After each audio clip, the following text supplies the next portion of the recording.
মানুষগুলো এভাবেই অবহেলিত হয়। প্রবলেম আবারও পড়তে পারি, অবশ্যই ভালোবাসে। হ্যাঁ? যদিও আমাকে ছাড়া ভালো নাই থাকতো। তো এখন কি কারোর সাথে রিলেশন আছে? না ভাই, আমি ছেলে না, আমি তাই ঘৃণা করি। কারণ কেন? এখন কেউ যদি প্রপোজ করে আপনি রিলেশন করবেন? না, কেন? কারণ একটা ধাক্কা খেয়ে ফাঁকা হয়ে গেছে। সব পুরুষ তো আর একরকম হয় না।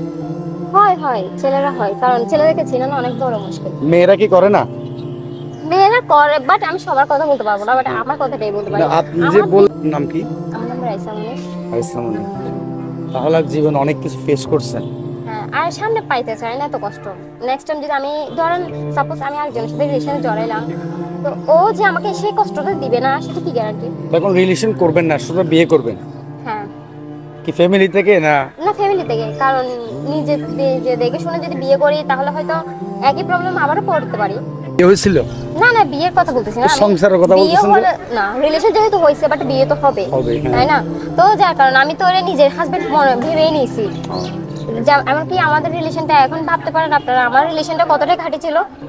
অবশ্যই খাঁটি রিলেশনগুলো আসলে এভাবে অবহেলার পাত্র হয়ে যায়। একটা কথাই বলবো ওর উদ্দেশ্যে, ও হয়তো যদি ভিডিওটা দেখে, আমি তার উদ্দেশ্যে একটা কথা বলবো, ও যেন আল্লাহকে সুখে রাখুক।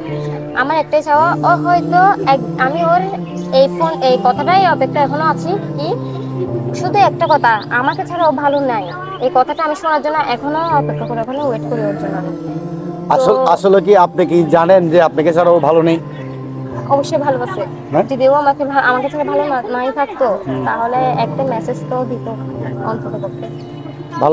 ভালোবাসার মানুষগুলো এভাবেই অবহেলিত হয়। তুমি ছাড়া আজ